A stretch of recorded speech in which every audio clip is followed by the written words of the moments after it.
ሰላም ሰላም ህይወት ላይ ስታክ እንደሆናችሁ የሚሰማችሁ ከሆነ ወይም ደግሞ በጣም ግራ ከተጋባችሁ ወይኔ መቼ ነው የምቀየረው ህይወቴ መቼ ነው የሚቀየረው ብላችሁ እየተሰቃያችሁ እየተጨናነቃችሁ ከሆነ አንድ ምክር ልመክራችሁ ፈልጋለሁ ምክንያቱም እዛ ሲቹዌሽን ላይ ነበርኩኝ እኔ ታስታውሳላችሁ እናንተ ኦሬዲ ወደ በረንዳ ለመውጣት ተቃርቤ ነበርና ችግሩ ምንድነው ለምንድነው በቃ እንደዛ ጠፍቼ የነበረው የሚል ሐሳብ መጣልኝ ከዛ አሁን ነው የተማርኩት በአጠቃላይ በረንዳ እንደወጣ ያደረገኝ አይምሮዬ ነበር which is ለራሴ ያለኝ አመለካከት ለህይወት ያለኝ አመለካከት በጣም ስታክ ሆኖ ነበር መቀየር ፈልግ ነበር ግን መቀየር አልቻልኩኝም ነበር አላርላ አንዳንዴ በቃ ሰውነት ማስተካከል ትፈልጋለህ ፋይናንሻል ሲቹዌሽን በቃ ህይወትክ በአጠቃላይ በቃ መቀየር ትፈልግና የሆነ ነገር ይዛሃል የሆነ ነገር ያቆማሃል እዛ ሲቹዌሽን ላይ ነበርኩኝ እናንተም አሁን እዛ ሲቹዌሽን ላይ ናችሁ እርግጠኛ ነኝ so እንፍታው ይህ የኔ vlog ነው እንደምታዩት እንግዲህ እዚህ ስኖው ቀውጠኛ ስኖው አለ ማአት ነው የመታው በቃ ትናንትና ቀኑ ሙሉ አልወጣውኝም እዩት እንግዲህ እዩት ምን ያህል ትልቅ እንደሆነ ቶሮንቶ እንግዲህ እንደዚህ ነች አንዳንዴ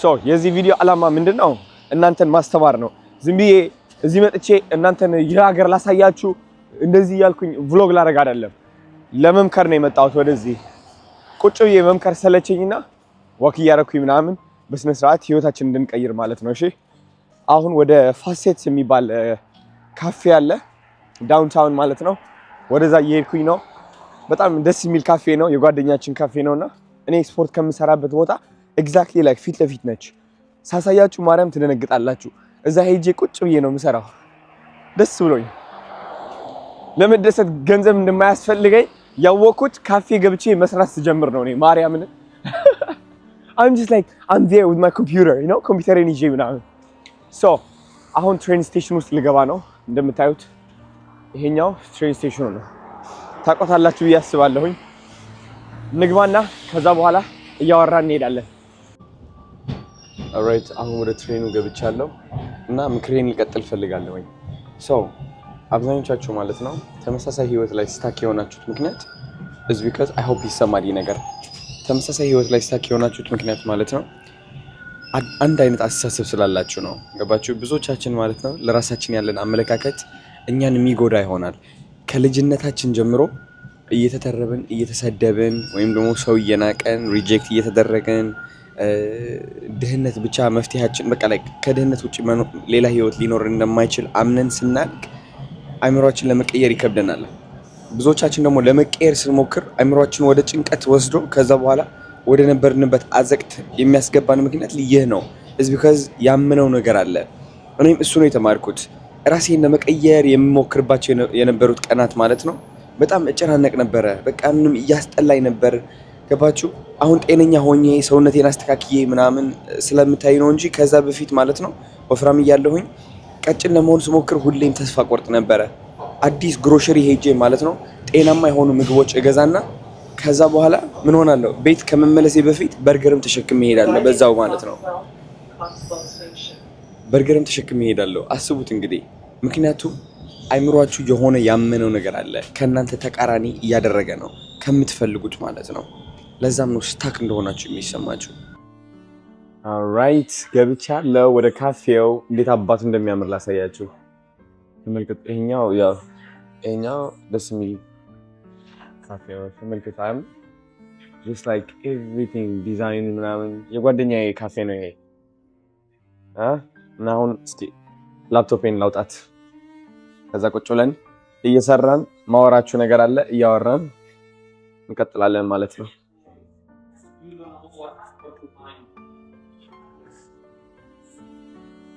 ለምን እንደሆነ አላውቅም ጆሮዬ እያቃጠለኝ ነው በጣም በቃ I don't know why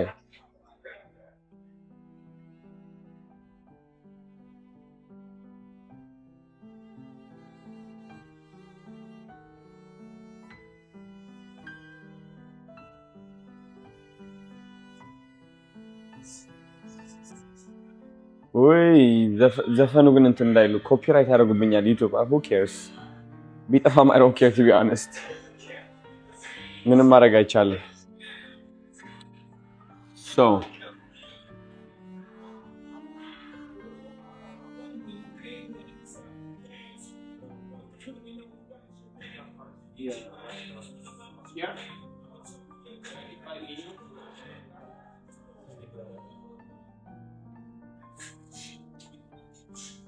እና ቅድም ካልኩት ነገር እንቀጥል ማለት ነው። የሆነ ነገር ማግኘት ፈልጋችሁ ገንዘብ፣ ስኬት ሊሆን ይችላል፣ ወይም ደግሞ ሰውነታችሁ ለማስተካከል፣ ሶሻል ሚዲያ ለመጀመር፣ ታዋቂ ለመሆን ምናምን እራሳችሁ የምትቀጩ ከሆነ እራሳችሁ የምታወዳድቁ ከሆነ አይምሯችሁ ፕሮግራም ስለሆነ ነው። አይምሯችሁ ፕሮግራምድ ነው። የእናንተ አስተሳሰብ አይደለም ያላችሁ። ከአንድ የቤተሰብ አካላችሁ ወይም ደግሞ ጓደኞቻችሁ፣ ማህበረሰባችሁ ማለት ነው አንዱ ልጅ እያላችሁ የማይሆን ነገር ነግረዋቸዋል። እሱን ድምፅ ይዛችኋል። አሁን ገባችሁ? ስኬት አይገባኝም፣ ጥሩ ሰውነት አይገባኝም፣ ታዋቂ መሆን አይገባኝም ብላችሁ ታምናላችሁ። ዲፕ ዳውን ስታክ ሆናችሁ አይደለም። አይምሯችሁ ነው ፕሮግራም የሆነው። ተደጋጋሚ የምትሰሙት ድምፅ አለ፣ ወደ ተመሳሳይ ቦታ እየወሰዳችሁ ነው እሱ ድምፅ። እሱ ድምፅ ካልቀየራችሁ ደግሞ እግዚአብሔር ሁሌም አንድ አይነት ህይወት ትኖራላችሁ። እኔም እሱ ያወቅኩት ታዋቂ ከመሆኔ በፊት እሷ ነች ያወቅኩኝ። አይምሮዬን መቀየር እንዳለብኝ አወቅኩኝ። ምክንያቱም ታዋቂ መሆን አይገባኝም፣ መሰማት አይገባኝም የሚል እምነት ነበረኝ እኔ። እሱም ባልቀይሮ ኖሮ ማለት ነው በሳምንት ተስፋ ቆርጬ እናንተም አታቆኙም ነበር። ገባችሁ? ስለዚህ ሁሉ የሚጀምረው ከአይምሮ ነው። ስታክ ሆናችሁ አይደለም፣ አይምሯችሁ ፕሮግራም ስለተደረገ ነው። አሁን ለውጥ ለማምጣት ከፈለጋችሁ ሪፕሮግራም ማድረግ አለባችሁ አይምሯችሁን በአጠቃላይ ማለት ነው። ለራሳችሁ ያላችሁ አመለካከት አውጥታችሁ ጥላችሁ ማለት ነው አዲስ አመለካከት መግጠም አለባችሁ። ገና ነጭ ወረቀት እንዳላችሁ ማለት ነው። ገባችሁ? ከዚህ አስተሳሰብ ከዚህ ህይወት ለመውጣት ደግሞ ማለት ነው መልፋት መጠግረር የለባችሁም። ብዙ ሰዎች መጠግረር አለብኝ ብለው ያስባሉ። it's just አይምሮህ ላይ መስራት ብቻ ነው በቃ። ለዓለም ያለ አመለካከት ለራስህ ያለ አመለካከት መቀየር ብቻ ነው። እዚህ ዓለም ላይ ማለት ነው ይገባኛል የምትለው ህይወት ነው የምትኖረው። በጣም የሚገርማችሁ ያስተዋልኩት ነገር ድህነት ይገባኛል የምትሉ ከሆነ ሁሌም ሰውነታችሁ አይምሯችሁ እንዳንበሳ ማለት ነው ወደ ድህነት ይወስዳችኋል። የሆነ አንበሳ አሁን አንድ እንስሳ ሲያይ ማለት ነው አይምሮ አይኑ እዛ ተክሎ ማደን አይደለም የሚፈልገው። አይምሯችንም እንዳንበሳ ነው። የነገርነው ነገር እሱ ማደን ይፈልጋል። ወፍራም ነኝ ብለን ምናምን ከሆነ ወፍራም የሚያደርገን ምግብ ማደን እንወዳለን በጣም። ገባችሁ? ታዋቂ መሆን አይገባኝም። ታዋቂ የሚያደርገን ነገር አይደለም የምናድነው፣ የሚደብቀን ነገር ነው የምናድነው፣ የሚያሸሸን። ገባችሁ? አሁን ስቴፕ ባይ ስቴፕ ለውጥ ባይ ዘ ወይ ስክሪፕት የጻፍኩት አለ። እሱን እያነበብኩ እየነገርኳቸው ነው። ምክንያቱም ዝም ብዬ መዘባረቅ አልፈልግም። ገባችሁ? ስቴፖች መውሰድ አለባችሁ። which is 3 ስቴፕ መውሰድ አለባችሁ። የመጀመሪያው ስቴፕ ማለት ነው ሰብኮንሺየስ ቢሊፋችሁን መቀየር አለባችሁ። ሰብኮንሺየስ ቢሊፍ ምንድነው? ሰብኮንሺየስ ቢሊፍ ማለት 95% ህይወታችሁ የሚቆጣጠራችሁ እሱ ነው። ከ1 እስከ 7 ዓመት እያላችሁ ያ የአእምሯችሁ አካል ክፍት ነበረ which is የተነገረው ነገር አብዞርብ ያደርጋል። እነዛ አእምሯችሁ ውስጥ ያሉት ቃላቶች ማለት ነው መጥፎ ቃላቶች እንድትዳከሙ፣ እንድትሸሹ፣ እንድትደበቁ የሚያደርጓችሁ እነሱ ቃላቶች ማለት ነው ሰብኮንሺየስ ማይንዳችሁ ላይ ነው ያሉት። የሆነ አዲስ ነገር ለመጀመር ስትሞክሩ ተጨናንቃችሁ አፍራችሁ ፈርታችሁ ታቆሙ የለ ሰብኮንሺየስ ማይንዳችሁ ነው እንደዛ እያደረጋችሁ ያለው ሳይታወቃችሁ ማለት ነው። ከቤተሰባችሁ ከሆነ ሰው የተረባችሁ የሰማችኋት ድምፅ ሹልክ አድርጎ ወደ ልባችሁ ይወስዳታል። እሷ ድምፅ ሰምታችሁ እናንተ ደግሞ ታዝናላችሁ። የጀመራችሁት ነገር አይገባኝም፣ አይሳካልኝም፣ ሰዎች አሉ ከኔ የሚወጡ ምናምን ብላችሁ ውድቅ ትላላችሁ እዛው። ስለዚህ ዋና ዓላማ መሆን ያለበት ሰብኮንሺየስ ማይንዳችሁ ሪፕሮግራም ማድረግ ነው። ሁለት አይነት የአእምሮ አካላቶች አሉ። አንደኛው ኮንሺየስ ማይንድ ነው፣ አንደኛው ደግሞ ሰብኮንሺየስ ማይንድ ነው። ኮንሺየስ ማይንድ እጅን ሳወራጭ እንደዚህ እያያችሁ ነው እኔን አይደል? አዶናይ እጁን እያወራጭ ነው እያላችሁ ነው አይደል?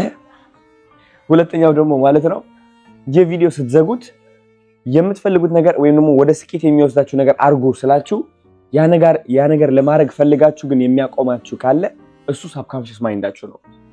ለዛም ነው ወደ ስኬት መሄድ ከፈለግን ሰብኮንሺየስ ማይንዳችን መቀየር ይኖርብናል። ድምጾቹ መቀየር አለብን የሚገባን ነገር ለማግኘት ማለት ነው። እንዴት አድርገን ነው ራሳችን ሪፕሮግራም የምናደርገው? እንዴት አድርገን ነው አይምሯችን የምንቀይረው?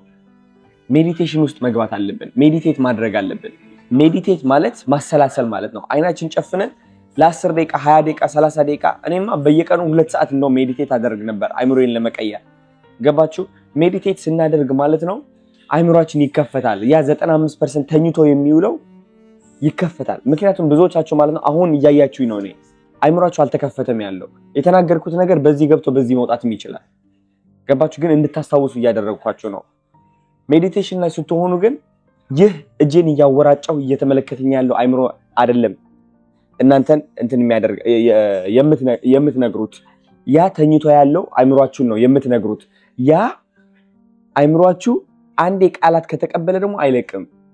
ለዛም ነው አሁን እኔ ሜዲቴሽኖች አሉኝ ባይ ዘ ዌይ እኔ ጋይድድ ሜዲቴሽን እሰጣለሁ። ብዙ ሀበሾች አይምሯቸው ላይ ስታክ ከሆኑ ራሳቸው የሚጠሉ ከሆነ ምናምን ወደዛ ሜዲቴሽን ውስጥ አስገባቸውና ያ 95% አይምሯቸው ሲከፈት በጣም ጥሩ ጥሩ የሆኑ ቃላቶች አውቃለሁ መቼ እንደሚከፈት ሜዲቴሽኑ ላይ ጥሩ ጥሩ የሆኑ ቃላቶች አይምሯቸው ላይ ግብት አደርግባቸዋለሁ። ከዛ ፖዝ አይምሯቸው ላይ እንትን አደርጋለሁ። ከዛ በኋላ ምንድነው የሚሆኑት? ሳይታወቃቸው እነዚህ ሰዎች እየነቁ ይመጣሉ፣ ኮንፊደንት እየሆኑ ይመጣሉ። ምክንያቱም ያ 95% አይምሯቸው እየተማረ ስለሆነ የማይጠቅሙት ቃላት እያወጣ ነው፣ የሚጠቅሙት ቃላት እየሳበ ነው ያለው። ስለዚህ እቺን ብቻ ነው ማድረግ ያለባችሁ፣ ሜዲቴት ማድረግ። ሜዲቴት እንዴት እንደሚደረግ ማወቅ ከፈለጋችሁ ዩቲዩብ ቪዲዮዎች ሰርች ማድረግ ቻላችሁ። ፖስት አደርጋለሁ እንደውም ሌላ ቭሎግ በሜዲቴሽን። የኔ ጋይድድ ሜዲቴሽን የምትፈልጉ ከሆነ ደግሞ በነፃ 2 ቪዲዮ አስቀምጬላችኋለሁ፣ አንድ የሴት አንድ የወንድ። ከዚህ በታች ያለው ሊንክ ማለት ነው ክሊክ አድርጉትና 30 day ሜዲቴሽን ቻሌንጅ የሚል አለ። እዛ ውስጥ ገብታችሁ መመዝገብ ትችላላችሁ። ኦልራይት ሶ ሁለተኛው ስቴፕ ምንድነው? you need to stop identifying with your past failures። ካለፈው ህይወት ውድቀታችሁ ማለት ነው እነሱ የኔ ናቸው ማለት ማቆም አለባችሁ። ብዙዎቻችሁ ኦፍ ኮርስ ተሳስታችሁ ሊሆን ይችላል፣ ወድቃችሁ ሊሆን ይችላል፣ ተተርባችሁ ሊሆን ይችላል፣ በቂነታችሁ እንድትጠራጠሩ ተደርጋችሁ ሊሆን ይችላል። እነዚህ ነገሮች ግን እናንተን አይወክሏችሁ። አያችሁ እኔ ከልጅነት ጀምሮ ቡሊ እየተደረግኩኝ ያደኩኝ ልጅ ነኝ፣ እየተተረብኩኝ ያደኩኝ ልጅ ነኝ። ሶ ኢማጂን በዛ አይምሮ በዛ አስተሳሰብ ራሴን በወክለው አሁን እንደዚህ ብዬ አልናገራችሁም ነበር፣ እናንተ አፍሬ ይደበቅ ነበረ። ስለዚህ ትናንትና ያጋጠማችሁ ነገር እናንተን አይወክላችሁም። አሁን ላይ ያለው አስተሳሰባችሁ ብቻ ፎከስ አድርጉ። ማን ናችሁ አሁን? ማን መሆን ነው የምትፈልጉት? ስኬታማ፣ ቆንጆ፣ ጠንካራ፣ ኮንፊደንት፣ እነዚህ ነገሮች ወስኑና አሁን ተቀበሏቸው። ነኝ ማለት ጀምሩ። ነኝ ስትሉ ግን ያለፈው ህይወታችሁ ተነስታችሁ ከሆነ ሁሌም ይህ ነኝ ያላችሁት ነገር አይቆይም፣ ብንን ብሎ መሄዱ አይቀርም። ለዛም ነው ብዙ ሀበሾች ማለት ነው ራሳቸው መቀየር ይፈልጉና ሞቲቬትድ ይሆናሉ፣ ይነሳሉ ምናምን። ከዛ ምንድነው የሚሆኑት? ተስፋ ይቆርጣሉ። እዚህ ቢካዝ ካለፈው ህይወታቸው ተነስተው አዲስ ህይወት መገንባት እየሞከሩ ስለሆነ ነው። አይቻልም። ኮፒ ፔስት ነው የምናደርገው። ገባችሁ? ኮፒ ፔስት ማድረግ አቁሙና ካሁን ተነስታችሁ ራሳችሁን ማንነታችሁን ንገሩ። ኦልራይት ከዛ በኋላ ደግሞ ሶስተኛው ስቴፕ ደግሞ ምንድነው የሚለው? you need to step into the identity of the man woman you want to become። አያችሁ አሁን ማስመሰል አለባችሁ ብዙዎቻችሁ። እኔ የአዶናይ ከማምጣቴ በፊት እያስመሰልኩኝ ነበረ። ቲክቶክ ስጀምር ማለት ነው ስታረር አድርግ ነበር ወይም ደግሞ ትትትትል ነበር፣ አልናገርም። ኮፊ ማሽን ነች፣ አማርኛ ይጠፋብኝ ነበር። እግዚአብሔርን ነው የምላችሁ የምናገረው አልችልም። ስለዚህ ምን አደረግ ነበር መሰላችሁ? ስክሪኔ ላይ ስልኬ ላይ ማለት ነው ጽሁፎች አስቀምጥና ከዛ እነሱ ጽሁፎች እያነበብኩኝ ነበር ሞቲቬት ማድረጋችሁ እናንተ ግን አላወቃችሁም። እኔ ግን በተቻለኝ አቅም ያ አዲሱ ማንነቴ እያስመሰልኩኝ ነበረ። ስለዚህ ማስመሰል አለባችሁ። ሀብታም መሆን ከፈለጋችሁ ማለት ነው አካሄዳችሁ እንደ ሀብታም ይሁን፣ አነጋገራችሁ እንደ ሀብታም ይሁን፣ ሰዎች ሰላም ስትሉ እንደዛው፣ ቀና ብላችሁ ስታወሩ እንደዛው። ኮንፊደንት መሆን ከፈለጋችሁ ማለት ነው ያ ኮንፊደንት የሆነው ማንነታችሁ እንዴት ነው አክት የሚያደርገው ብላችሁ ኮፒ አድርጉት። እሱ እንደዛ ኮፒ ማታረጉ ከሆነ ማለት ነው እቺ ዓለም ሁሌም የእናንተ ነጸብራቅ ትሆናለች። ስለዚህ ማስመሰል ምንድነው የሚጠቅመን መሰላችሁ? ሰዎች ማለት ነው ያደንቁናል፣ እኛን ሊወዱ ይጀምራሉ። whatever it is የሆነ ምልክቶች እናያለን እየሰራ እንደሆነ። ያ እየሰራ እንደሆነ ካየነው ደግሞ ማለት ነው that's it፣ ከዚህ በላይ ምንም የለም። after that it's just እየተንከባለለ ትልቅ የሆነ ይመጣል። ማቆም አትችሉም። ከዛ በኋላ አስመስሉ፣ የምትፈልጉትን ማንነት አስመስሉ። ዩቲዩብ ቪዲዮ የምትጀምሩ ከሆነ ማለት ነው ኦሬዲ 1 ሚሊዮን ተከታዮች እንዳሏችሁ አስመስሉ። አንድ ቪወር እያላችሁ ማለት ነው እንዴት ናችሁ ጋይስ ሰላም ነው ወይ? ዛሬ እንግዲህ በጣም ገራሚ ቀን ነው። ኢማጂን እነዛ 1 ሚሊዮን ሰዎች ማለት ነው የሆነ ነገራችሁ ይስባቸዋል። ምክንያቱም ወስናቸዋል። እናንተ እቺ ዓለም የእናንተ መስታወት ነች። አትርሱ፣ አስመስሉ። በቃ አክተር ሁኑ፣ የህይወታችሁ ፕሮዲውሰር ሁኑ፣ የህይወታችሁ አክተር ሁኑ። የፈለጋችሁትን መምረጥ ትችላላችሁ። አሁን የእናንተ ካራክተር ያለው ማለት ነው ደካማ የሆነ ማዘን የሚወድ መጨናነቅ የሚወድ መደበቅ የሚወድ ከሰው በታች ነኝ የሚል አይናፋር አይገባኝም መሳካት ህይወቴ መለወጥ አልችልም ብሎ የሚያምን ካራክተር ነው ያላችሁ። ከዛ ካራክተር ውጡና ወደ ሜን ካራክተር ግቡ። አሁን ስኬታማ የሆነ ቆንጆ የሆነ በራሱ የሚተማመን ኩሩ ሰዎችን ሲያናገር በኮንፊደንስ እነዚህ ነገሮች ማለት ኮፒ አድርጓቸው። ኢትስ ሲምፕል። ኮፒ ስታደርጓቸው ግን ከባለፈው ማንነታችሁ ነኝ እያላችሁ ከሆነ አይሳካላችሁ። ካሁኑ ጀምሩ። ትናንት የሚባል ነገር የለም፣ አልፏል ኦሬዲ። አሁን ላይ ነን ያለነው። እስኪ ይኸው ተመልከቱ። እስኪ አሁን ላይ ነን ያለነው። ትናንትና የሚባል ነገር የለም። አይምሯችሁ ብቻ ነው ትናንት ላይ ነው ያለው። እናንተ እዚህ ላይ ነው ያላችሁት። አስታውሱ። ሶስተኛው ስቴፕ እንግዲህ ይህ ነው። ይህ ህይወታችሁ መቀየር ከፈለጋችሁ ሜዲቴሽን ጀምሩ ወንድምህቶቼ። በቃ it's simple, it's very simple። ሜዲቴሽን ጀምሩ። ወንድ ከሆንክ ማለት ነው ከመተኛት በፊት አፈርሜሽን እየሰማህ ሂፕኖሲስ አለ። አይምሮ እንድትቀየር አረጋለሁ። ዩቲዩብ ቪዲዮ አለ፣ እሱን ገብተህ ቼክ አድርገው ከፈለግ ማታ ከመተኛት በፊት። ሴትም ከሆንሽ እሱ ፖስት አደርገዋለሁ ሜቢ ዛሬ ወይም ነገ ማለት ነው። it's very simple። ወዳችኋለሁ። ይህ ይመስል ነበር። በጣም ሲምፕል ነው። እንደዚህ ቪዲዮዎች ቀን በቀን እለቃለሁ። ቻው